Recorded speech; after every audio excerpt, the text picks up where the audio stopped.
Warframe didn't just grow, it transformed. Some updates didn't just add content, they flipped the whole game on its head. They changed how we fight, explore, and even think about Warframe itself. These weren't small tweaks. These were the moments that made players say, "This feels like a whole new game." In this video, we're diving into the updates that truly changed everything. Whether you've been playing for years or just started, these are the ones you need to know. First, let's talk about the obvious, and that is the Plains of Eidolon update. When Plains of Eidolon dropped, Warframe changed forever.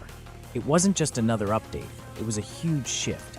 Before this, every mission was locked inside hallways and narrow tiles, but now, players had a real open world.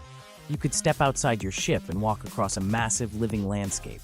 It felt fresh, different, and exciting. For many players, this was the moment Warframe stopped feeling like just another shooter. It became something bigger. The open world brought more than just space to run around. It introduced new systems like fishing, mining, and bounty hunting. For the first time, players had a reason to slow down. You didn't need to rush every mission. You could fish by a lake or mine for rare gems. Cetus, the nearby town, added a hub filled with characters, shops, and a day-night cycle. That cycle wasn't just for looks. It controlled when the terrifying Eidolons came out. These giant enemies gave squads a new type of boss fight. It was intense and unlike anything Warframe had before. After Plains this mainline update, Warframe leaned into the open world idea. The devs added more towns, more exploration, and even more freedom. Fortuna and Deimos followed, each with their own style and features. Modular weapons, animal conservation, hoverboards, all of these came after the success of Plains. It proved Warframe could grow in ways nobody expected. It wasn't just about endless missions anymore. It was about giving players a world they could live in. And it all started with stepping out onto the plains. Plains of Eidolon also introduced Zaws, and that changed melee weapons forever. Before this update, you only used the weapons that the game gave you. But now you could build your own from scratch. Zaws let players choose different parts to create a custom melee weapon. You picked the blade, the handle, and the extra part called a strike. Each choice changed how the weapon felt. Some hit faster, some hit harder. Some were built for style. It was simple, but it gave players control they never had before. Zaws weren't just fun, they were strong. Some of the best melee weapons in the game came from this system. You could add special mods to them, level them up, and even guild them for better stats. This made crafting feel worth it. It wasn't just for looks. You could actually build a weapon that fit your playstyle. Fast stabs, heavy slams, wide swings, you chose how you wanted to fight. And because Zaws were modular, you could keep changing them over time instead of starting from scratch. The Zaw system also added depth to Cetus. Players had a real reason to go back to the town, talk to Hawk, and keep crafting better gear. This helped Warframe feel more like an RPG. You weren't just picking gear off a list, you were making it your own. And that idea stuck. The success of Zaws led to other modular systems, like kit guns and MOAs. It showed that players loved having control. Zaws were the first step in giving that power back to the player. The update didn't just change the world, it changed the operator too. Before this update, operators were more of a side feature. You used them during special moments, but they didn't feel strong. They had limited powers and weren't fun to use in regular missions. That all changed with the Focus 2.0 rework. This update gave operators new tools, new ways to grow, and a reason to use them more often. It wasn't just a side system anymore. Operators became a real part of your combat kit. Focus 2.0 broke the system into 5 clear schools, each with its own style. You could now choose a path that matched how you played.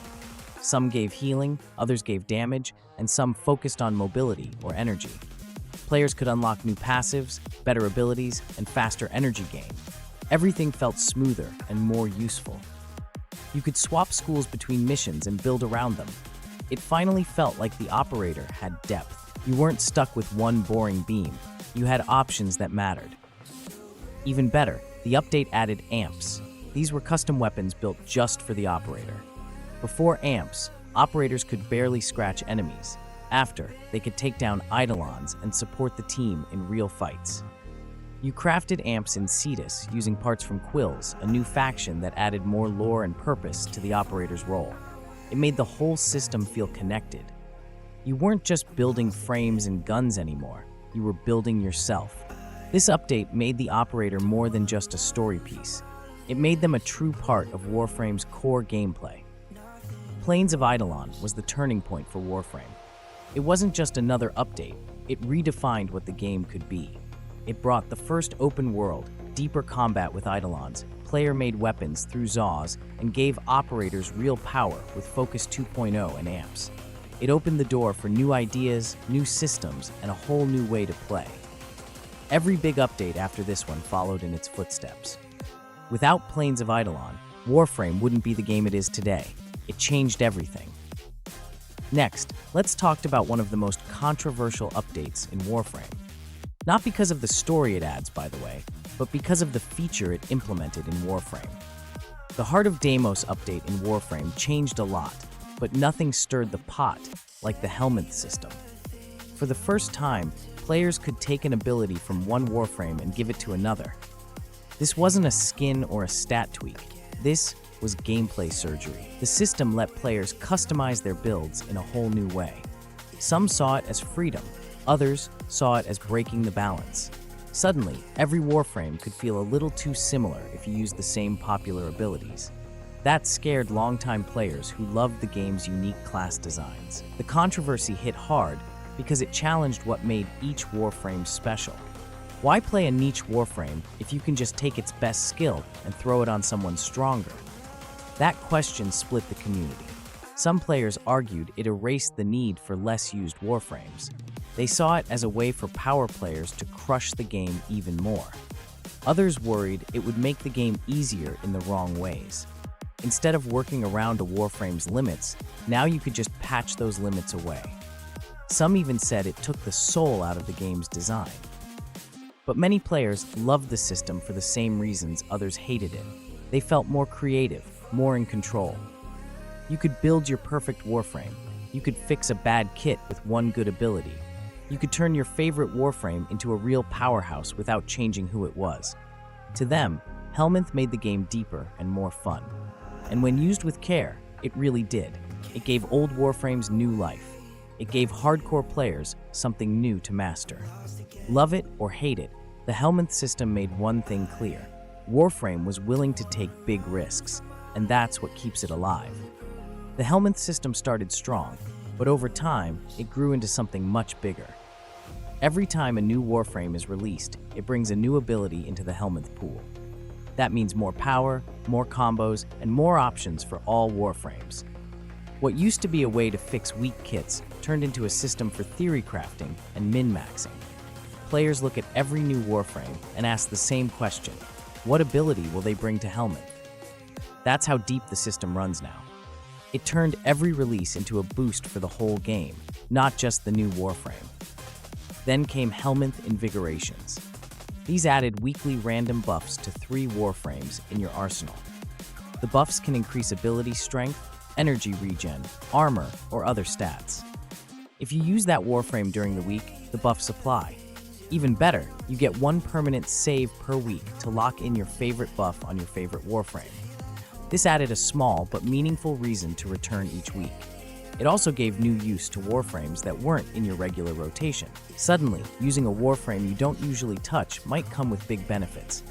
It made the system feel more alive, not just a one-time setup. Later, the Archon Shard system added another layer.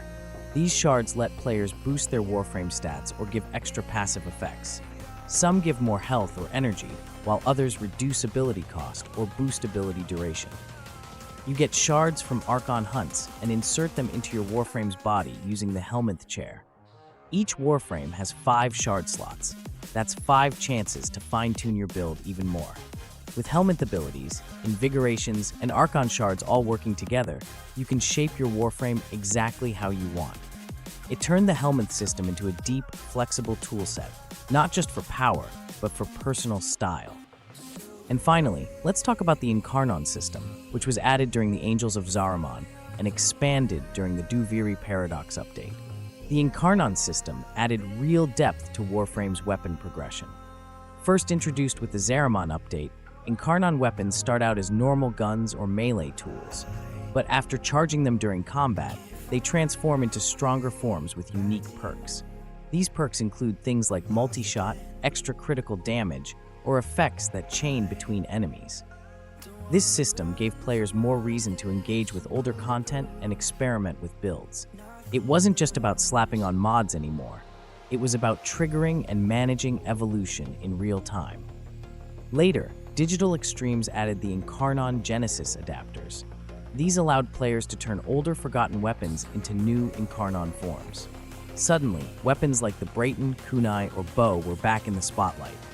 Each weapon got 3 different evolution choices at multiple stages, and each choice gave it a unique trait. Some boosted fire rate, others added lifesteal or explosive shots. This meant players weren't just chasing raw power. They were making decisions that changed how a weapon felt and worked. A simple weapon could become endgame viable with the right Incarnon upgrades. The Incarnon system also shifted the meta. Weapons like the Phalarx, Latum, and Inodem quickly became top tier. Their Incarnon forms did massive damage, often without needing heavy Forma investment. Some could clear rooms faster than most primaries or melees.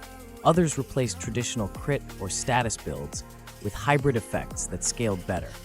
Players started using Incarnons in Steel Path and even in high-level endurance runs. The system didn't just add more weapons, it added new ways to think about combat. It raised the power ceiling, but it also made build choices more meaningful. Over the years, Warframe has added systems that completely changed how the game is played. The Helminth system gave players real control over Warframe abilities. You're no longer stuck with a bad skill, you can replace it with something better. It gave more value to every Warframe released. The more frames you own, the more tools you have. It turned customization into a core part of the game, not just something extra. Combined with Invigorations and Archon shards, Helminth gave players more freedom than ever before. The Incarnon system did the same thing for weapons.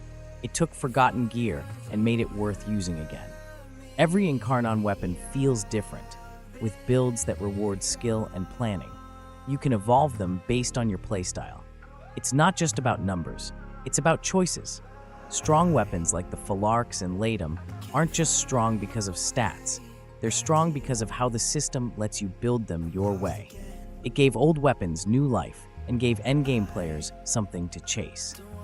Finally, the open-world maps like Plains of Eidolon, Orb Valis, and Deimos brought a new kind of freedom. These areas let you explore, fish, mine, and take on missions at your own pace. They gave Warframe a sense of place. They made the world feel more alive. Together, these systems, Helminth, Incarnon, and Open Worlds, turned Warframe from a fast action shooter into a game with real depth. More choices, more freedom, more ways to play. That's what made Warframe better.